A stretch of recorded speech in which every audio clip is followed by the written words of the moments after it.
এইখান থেকে 32 নম্বর road, টিয়াঙ্গের road আটকানোর সময় খুলা পড়ে গেছে। 3 জন নিচে পড়ছিল, 2 জনকে উদ্ধার করা হয়েছে, আরো একজন এখনো নিচে পড়ে আছে।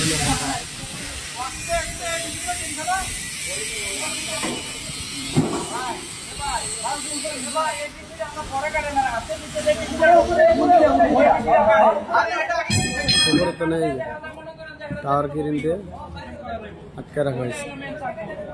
সবাই দোয়া করবেন উনি যেন সুস্থ মতো বাইরে হইতে পারে।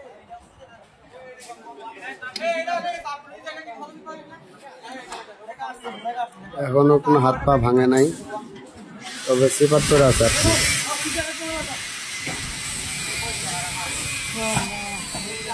হালকা কাটা ছিঁড়ে গেছে।